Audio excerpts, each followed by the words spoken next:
Thank you for tuning in to Love in Your Hands with Cynthia Clark, soulmate palmist, spiritual teacher, love coach, author, and speaker. We're sharing stories of love and connection and lessons learned along the way. This podcast is sponsored by loveinyourhands.com, the place to ignite soulmate love fast using an innovative system to help you end loneliness and toxic relationships and elevate your vibrational energy to soulmate love and deeply compatible partners. Get started for free at loveinyourhands.com. And now here's your host, Cynthia Clark. Hello there, everyone, and welcome to Love in Your Hands. I am Cynthia Clark, your soulmate palmist and spiritual teacher. And I am excited today to bring in one of my favorite guests. He's actually been on the show before, so you're welcome to check out our previous show. But I'm going to bring him in again because I'm excited. He's going to let me read his hands right here on the show. And, and then we're also going to be talking about a very important topic, which is about feeling alone and isolated, which I feel like a lot of people feel that way right now. And we're here to help you, basically, is what we're trying to relay to you. So Robert Ciampi has worn many hats in his career as a clinician, psychotherapist, couples counselor, writer, and author. He earned a bachelor's degree in psychology from Montclair State University and a master's degree in social work from Rutgers University, both in New Jersey. He has worked in many different settings in his 20 plus years in behavioral health and has had a private psychotherapy practice for over 10 years. Robert Ciampi is the author of the book, When to Call a Therapist, which I have right here. And it's a fantastic book, by the way, everybody. It was published in June 2019. In addition to his psychotherapy practice, Mr. Ciampi is a media contributor for several online publications. So welcome back to the show, Robert. Thank you. Oh, thank you, Cynthia, for having me today. I just love that I can always call you and you're so happy to talk to me. That's You're awesome. a great host, so Thank you. Make it easy. Yeah, so I've been kind of switching around the format of the show, and I really want people to understand that their hands really do give them so much valuable information about who they are. It actually is a mirror to your soul, your personality, everything about you. And it can just help you in all parts of your life, basically. And I focus, of course, on love and relationships and helping people understand how that works. But you are such a good sport, so thank you. So I thought we'd actually start out with just a short little reading. It's not going to be anything too long. And for those watching on YouTube, you'll actually be able to see what his hands look like. But if you're just listening to the show, we are going to be I'll be describing it so that everybody can kind of get an idea. So here we are. You have really beautiful hands, by the way. And I'm not just saying that. You have some really, really wonderful qualities that show through your hands. So the first thing that I identified was your hand shape. You have long fingers and you've got a rectangular palm. And so this is what we call a water hand. Water hands are in touch with the emotional realm, and you are also the most flexible of all the hand shapes. So it actually doesn't surprise me, especially reading your bio, that you've done all these different things. Because it's like, of course you have, you're watery. Water types can adapt at pretty much every different type of situation, and they do a very good job at it. And so you're a bit of a chameleon in that way. Also, looking at your fingers, each of the fingers actually represents a different aspect of you. And so, to identify your personality archetype, we look at what we call the strong finger. And in your case, you have a very strong little finger. Okay, Mercury, we call that Mercury. And that's because the finger is coming up above this upper phalange when you look at them. So, what that indicates is that your archetype is known as the high priestess. Okay, so this is actually a beautiful soul attribute that you carry is inherent wisdom. Okay, so when you think about working with people, you're bringing in the inherent wisdom to assist them in recognizing their true selves and in helping them overcome their challenges. And you also further have that in, like, if we look at the energy coming through your hands, we can look at some of the lines. These lines that are kind of coming up through what we call Luna represents the flow of that high priestess inherent wisdom. So I love to see that. It was just so cool. The other thing that you have, which is unusual, is your headline is in a configuration that we call the solution brain. Okay, most people, by the way, will have their headline. This is the way that you think. It goes across the middle part of your hand for those of you who want to take a look at your own headline. And most people's headlines will start like right here next to their lifeline or literally inside the lifeline. I would say about 80% of hands will be like that. About 20% of hands will actually be separated like yours is, but way far fewer, I would say less than 5%, would actually have this type of configuration where it actually starts kind of up here in what we call the Jupiter mount. Jupiter representing the area of leadership and ideals and the greater vision. That's why we call this the solution brain, because you have your headline starting in Jupiter. Okay, so pretty cool, right? I'm taking it all in. Yeah, so I love the solution brain. And the other cool thing too is that your headline curves really nicely into your Luna, which ties right in with your high priestess energy. So you're a very intuitive thinker. And I believe that showed up on both of your hands. If we go to your other hand, yeah, your other hand, your headline, we have that on both hands. Obviously, your headline is on both hands, but you can see how deeply it curves on this hand as well. So, yeah, very deep thinker. I would highly recommend you contemplate the universe and the deeper meanings of the universe. I love the moon behind you, by the way. That's so beautiful. Ties right in with your archetype. Okay, so then a couple other things I wanted to point out with your hands. Now, this is something I want to talk about. There are talent markers. Okay, so besides the solution brain, there's another one that we call the healing stigmata. And by the way, a lot of doctors actually do not have this marker. So I don't consider doctors to necessarily be healers. And, you know, vice versa. Healers don't necessarily need to be doctors. And of course, you're a therapist. So, but you can see the confirmation actually in your hands that you're doing exactly what you should be doing. These vertical lines that run underneath your little finger.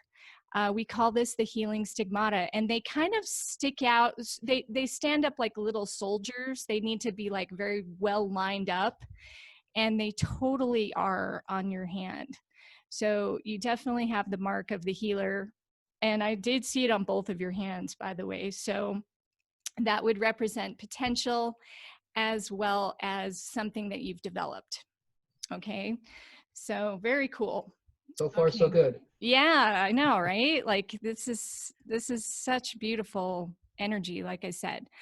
Okay, so the other thing I wanted to point out was that you have a strong we look at what's called your 12 zones, okay, and the zones represent different aspects of yourself, and they are in each of the fingers, okay, so we have different phalanges on each finger, and the phalanges represent first of all, the fingers represent different aspects of yourself, and also the phalanges represent different parts of yourself within that energy of the finger.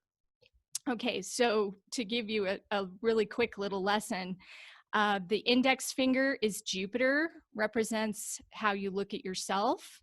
The middle finger is Saturn. It represents your duties, work, responsibilities, and your attitude towards those. The ring finger we call Apollo. It represents how you present yourself to the world and your creativity. And your little finger represents communication and how you interact in all the realms of communication. So what I noticed with your hands, Robert, is that your zone of ideas is very strong, this upper zone of your Mercury finger, which is also a strong finger, and also your upper zone of your Apollo finger, we call that the zone of individuality, is quite strong. So when these two zones are strong, that again shows that you make a very good advisor. You can take your ideas, pull them into your creative outlet, and you can share that with others. So I love that. And then you also have quite a strong zone of boundaries, which is in your Jupiter hand, or I'm sorry, your Jupiter finger over here on your index. And it's the lower phalange over here. And that is an indication that you can help other people stand up for themselves. So that leads us right into our topic. So I'm excited to, I'm I excited. just want to let everyone know that we did not rehearse this prior to coming on the podcast. So I'm finding this all so interesting uh, that you can read it, pick it out, and so thank you, Yeah, for you're that. welcome. Yeah, this is definitely my passion, helping people see the truth about themselves. And it's in such a tangible way, right? It is I just love that. So yeah, so let's stop our screen share here and let's talk about that. So I hope you found that interesting, by the way. Oh, very interesting, very Yeah. interesting. I mean, there are so many good things there. I'm wondering, what else did you find? Yeah, well, readings can actually run 3 to 4 hours sometimes. I mean, there really is that much information in hands, and I almost never do that long of a reading with people. I break it up into chunks because there's just so much there. But yeah, it's unbelievable how much you can learn from your hands. Wow, fascinating. Yeah. So yeah, so let's talk a little bit about this this problem that we have going on right now. It's just like, Which oh my one, Cynthia? gosh. Everybody is feeling alone and isolated, and I really feel like, especially people who don't have a strong partner with them, I my heart just goes out to those people because I feel so blessed that I have my husband with me and he's very supportive of what I do. You know, I feel just very blessed, and I have a fantastic neighbor who is also like amazing, and we can get together. But a lot of people in this world do not have that. And that is where my heart just almost breaks for them, because I feel like, wow, we have to be able to pull this up, and the energy needs to elevate. So what are your thoughts on all of that? Yeah, that's a great question.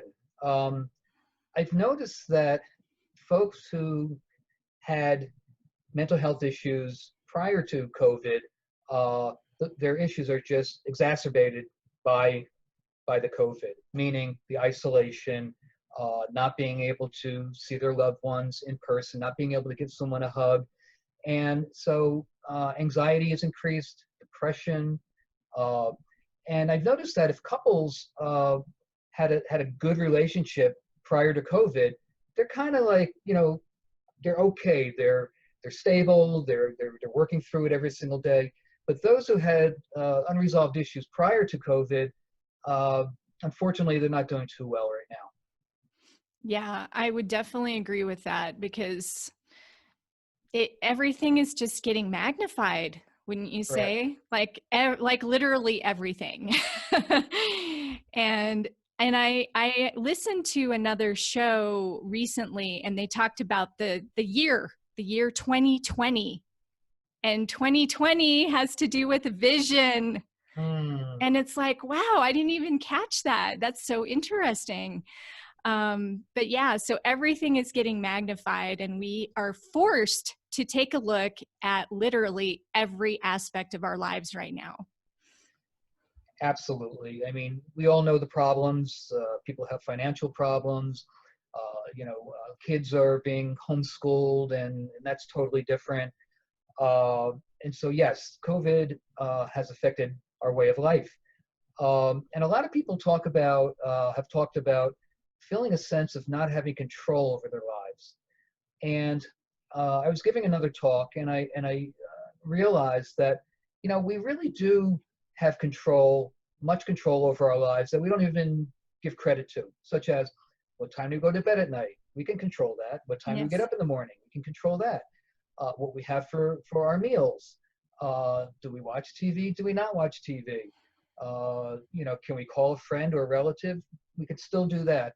So although it feels like we can't go here and there and everything's restricted and everything is shut down, we do still have a lot of control over our lives. And I just wanted people to know that although those are little things, still it's good to know that we can exercise some control in our lives. We're not totally out of control. Yes, that's a very good point. And I would also say that, we need to really focus on our thoughts and our feelings. And what kind of thoughts and feelings are you perpetuating over and over and over again in your mind and in your heart? And that's really where I feel like people need to shift and start being more loving, more positive, more optimistic. And even if it's just like one thing that you can do, like yesterday, for example, I was feeling a little depressed. So, it's hard not to like get down every once in a while. Right. And as an empath, I feel like I pick up stuff all the time from the collective. And so I just went down to my husband, and it's like, hey, let's take a break together.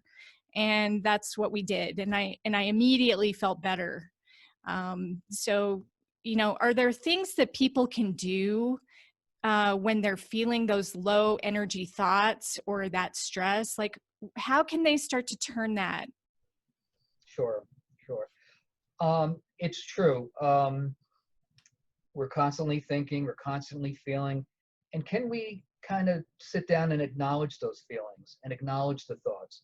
And if the thoughts aren't, all that great, if they're more on the negative side, we need to catch that. We need to be aware of that and say, okay, let me slow this down. Let me stop here and try to, you know, uh, turn that negative into a positive. And without even knowing it, we're thinking negative thoughts. We're feeling anxious and depressed. So one thing to do is just to be aware of what's going on in our bodies. The other thing is, as we're cooped up inside, we feel like the world is occurring out there. We're here, we're home, and the world is out there. And you know, I was talking about this, how we need to also acknowledge our bodies, because we're here, our body is here, but we're putting most of the attention out there on other people, on the virus, on the restrictions. And so I thought that if folks can practice progressive muscle relaxation, and I'll tell you what that is in a minute, it can bring us back to our bodies. So in a seated position, if we can, think about our bodies from our feet to our head, or from our head down to our feet, what we want to do is kind of like sit and scrunch our toes as tight as possible for maybe 8 to 10 seconds. And then as we release that tension, we breathe out. Okay. Next, we go up to our calves. And we even if we're really not doing it, like picture that we're doing it and tighten our calves for 8 to 10 seconds and then breathe out. What it does is it brings attention to different parts of our body. It helps us calm down and relax because we're tensing and we're tightening, and then we're breathing out. And we could even think about breathing out the negativity. We could think about breathing out toxins. And so we can go from the bottom all the way on up. And, the top, Mm. we would squeeze our eyes closed very tightly and then Mm. breathe out. We would clench our teeth very tightly for 8 to 10 seconds and breathe out. So if we can do that from bottom to top, as many parts of our body that we can think of, at the end of that session, we should feel, or you should feel, a lot calmer, more serene, less anxious, less scared, but also that, everything is not just out our window. We're here, and we should acknowledge our being and our presence right here too. We shouldn't forget ourselves. So I think that can help a lot of people just get back into their bodies and to help bring about some relaxation. Mm. Yeah, that's a beautiful exercise. That actually reminds me back when I was doing my Qigong training, uh, way back in the early 2000s. I had a teacher from Switzerland, and there's over 7,000 forms of Qigong, which is Chinese energy healing. And one of the forms was very similar to what you were just describing, called the I Ching Qigong. And so she took us through some of that, but instead of sitting, the only difference is we were standing when we did it. But that's so cool. I love that. It is very effective. So yeah, I Yeah, love that. and definitely. And speaking of our bodies, we can't, neglect our basic needs. And I think that's why people, when the virus first hit, they ran out and they bought all the toilet paper they could find. Uh, I know. Whether they need Really? it or not, I think it was reassuring and a sense of, okay, I can do this. But not only that, we have to think about our medicines. Don't let our medicines lapse. Maybe if we really need to see a doctor, we can do it virtually. And don't forget our nutrition. And try to stay away from bad habits. The bad foods and other toxins that we might put in our body excessively. So yeah, everything's going on out there, but guess what? We're in here, and we can't forget ourselves. And Mm. I just want to make that point, really, really clear. Yeah, that's so true. Yeah, I started a workout routine since this whole thing, and I made a commitment to myself to get into the best shape I could get into. And so now I'm working out so much more than I ever have before. I would say my flexibility's increased, my strength is off the charts from what it used to be. So I Right. just, I mean, yeah, I love this conversation because you're so right. We do have control over a lot more than we realize. And yeah, it's like, okay, now you're eating at home more. What kind of foods are you buying? you know? Absolutely. We can buy the Yeah. Twinkies, or we can buy the salad greens, or I know that those are two distinct groups, but you know, we can self-soothe a little bit with a piece of chocolate, or maybe a piece of cake, but we shouldn't eat maybe the whole cake. So self-soothing is taking care of ourselves as well. Right. Yeah. And it's about balance, right? I Oh, mean, absolutely. yeah, There's because another it's, point I just wanted to bring up. It's a lot of people are talking about working from home and having a difficult time uh, managing their time. And one person told me they have so much time on their hands they can't get anything done, which is counterintuitive if you think about it. indeed. Yeah. It's like, huh? What? Yeah, right? Because the what laundry's are they piling talking up. about? I have time to do it, but it's not getting done.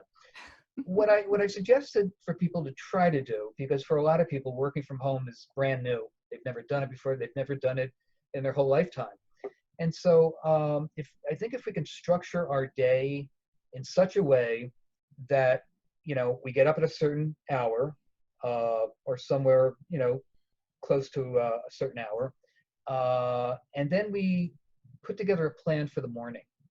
And for some people, that might be looking at their emails, their work emails. That might be, communicating with friends and family, uh, but something to do in the morning. Okay, and then we have lunch. Then there's the afternoon. Some people have Zoom meetings. Some people are continuing with the emails, or having work meetings, and that's fine too. And then in the evenings, that could be reserved for family time. Maybe watching a movie as a family, having dinner as a family. And so, when I talk about structure, a lot of people say, that's what I'm lacking. That I'll do a little bit of work and I'll get up and I'll go play with the cat. Okay, there's nothing wrong with playing with the cat and taking a little break. But if you break, for hours at a time and you're not getting your work done, then that's not really structured time. Mm. So working from home is entirely different, and people have to, I think, uh, put in place some of that structure that we have when we get up in the morning, take a shower, have something to eat, get in our cars, go to wherever we go to work, then we come home, and that's all structured. That's all put together. We know what we're going to be doing. But when we're sitting at home, sometimes that gets lost. And so I just wanted to remind folks that it can be done. It doesn't have to be real rigid, but to add a little structure in could help, put a framework in place for the whole day. Mm. Yes, I think that's an excellent idea because, yeah, you're right. Time just poof out the door if you're not paying attention to it, right? Exactly. So pet the cat. Don't not pet the cat, but you know what I mean. Just we have to keep a little focus and to get our tasks done.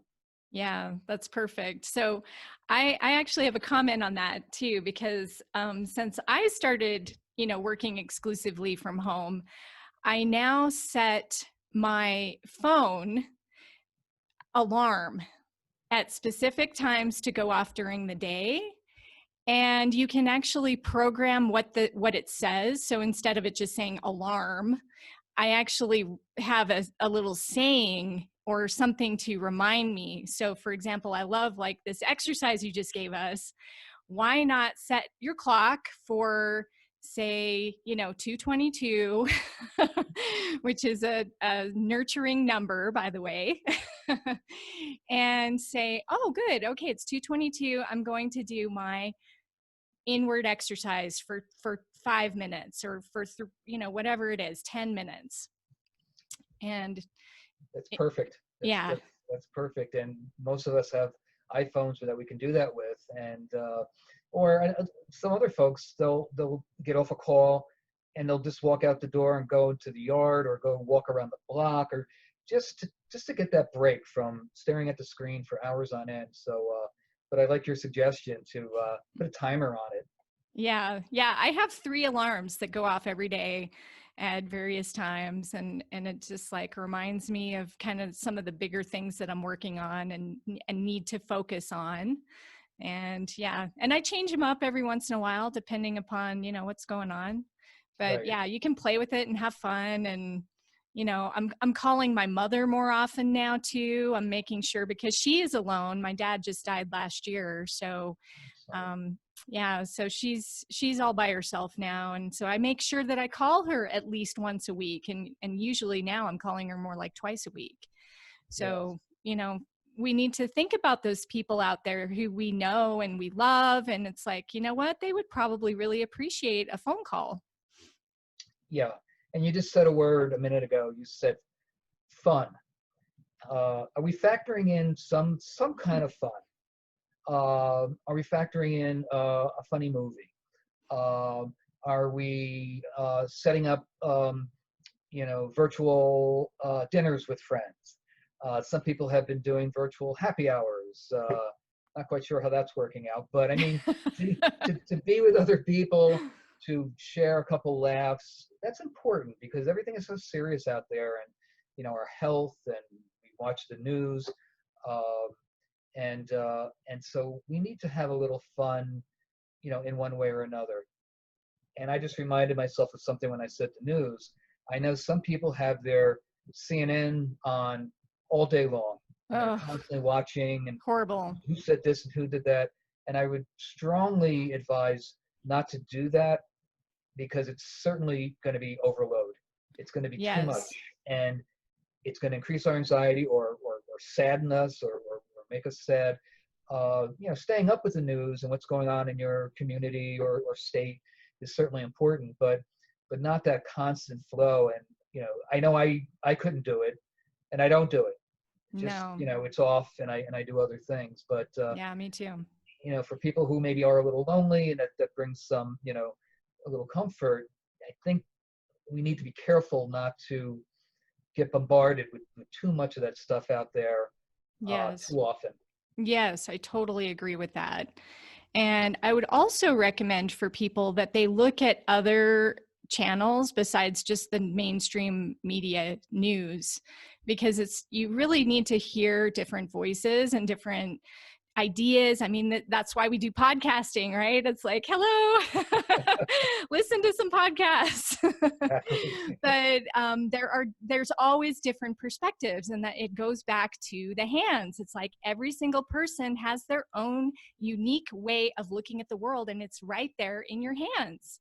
Literally. And yeah, literally. So, when you listen to just one voice over and over again, that's not, and especially if it's a negative voice, it's not necessarily good for you. So I've started watching different YouTube channels, and I'm starting to see new people that I've never, encountered before. And it's like, oh wow, what do they have? What's their perspective? And I have found it to be very eye-opening and really very positive force in my own life. So I think it's a good thing to remind people that there's more than just the mainstream news out there. Oh, absolutely. Uh, and I'm also working to encourage people to get into therapy now, even if it's virtual therapy, even if it's just a Zoom session or another platform. Uh, some people are holding back, and they're saying, well, when things improve, I'll come back to the office. I don't know when I'll be back into the office. I talked to someone yesterday, a doctor, and he has no plans to go back to his office. And I know we all want that face-to-face engagement with our clients. That may not happen for a while. So, my advice would be for folks to pick up the phone, call a therapist or a teletherapist, and especially the frontline workers who have been doing this for months on end, working nonstop, seeing people get sick all around them. People have been dying around them. It's been incredibly depressing and exhausting. And those are the folks that need to come out and tell their story, because everyone has a story. All the different hospitals and healthcare facilities out there, the social workers, the nurses, the doctors, they need a place to tell their story. And therapy can be that place. So I just wanted to mention that as part of self-care, that yes, we need to eat the right foods and get some exercise and things like that. But we also have to think about our mental health, which for me, it's really, really high up there in our personal care. Yes, I totally agree with that. It's absolutely essential that you have somebody who is a caring person like yourself to talk to and has the perspective to help you through whatever it is that you're going through. And there's no judgment. I mean, there's such, like, we need to get over this stigma that something is wrong with you if you need to talk to somebody. That's totally ridiculous. So get over it right now, everybody. and, and know that we all need to talk to people, and we all need help. And that's, I mean, now is the opportunity. Right now, today, this minute is where we have our power. And so take control of your power right this second and say, okay, I don't need to feel depressed and alone anymore. I can do something about it right now. I couldn't have said it better. No, we were breaking so many barriers now. There's so many changes occurring, and I'd like to see stigma also change. There's still that shame attached to it, or why can't I work through my own problems, or I can just call a friend up and vent to her. It's just not the same. A therapist is a very objective person that can kind of sit back and see very clearly what's going on that the person can't maybe see themselves, or through another person who doesn't have the training. And so we have to. I always keep that in the on the main burner, that we have to work every day to minimize or eliminate stigma in mental health. Yes, absolutely. Yeah, that's one thing that totally needs to shift. So let's start it right now. Let's set the intention. I'm there. All right. Well, this has been a great conversation, Robert. I just love talking to you as always. You're just such a delightful person to connect to. You're one of the bright, shining stars out there in the world. Or maybe a shining moon. What do you think? Yes, the bright, big, bright, shining moon. So yeah, tapping into that inherent wisdom. I love it. Beautiful, beautiful. So Cynthia, I want to thank you again. I always enjoy being a guest on your podcast, and I'd love to do this again sometime soon. yeah, for sure. We'll definitely stay in touch. So do you have any last words for people before we sign off? Yes. Pick up the phone today and call a therapist. And I mean it. I know we just talked about that, but I want to reiterate the importance of it. Pick up the phone, call a therapist, schedule an appointment, and talk about your stuff. There's a lot going on these days. There will be more going on, and there is help out there. So Yes. And let's also mention your book, because people they have more time to read. So Robert's book, When to Call a Therapist, is a great book. How getting help now can free you from anxiety, depression, and troubled relationships. Very positive messages you have throughout this whole book, that it can get people on the right track and really help them to realize the value. So, and you can get it on Amazon, is that right? Or really anywhere, anywhere? certainly Okay, anywhere online, perfect. Amazon, and yeah, it's not hard to find. So it's All right, out well, there. perfect. Well, thank you so much. And thank you, everybody, for tuning in. Remember that life has more meaning when it's shared. And I'm here for you. I love you and can't wait to connect with you again very soon. Have a great day. Thank you for listening to Love in Your Hands. Please rate, review, and subscribe to show your support. Have a question for Cynthia? Just post a comment. This podcast is sponsored by loveinyourhands.com, the place to find soulmate love fast. Start your free Soul Connection membership today, upload your hand photo, discover your relationship archetype, and start finding soulmate matches. Just go to loveinyourhands.com to get started.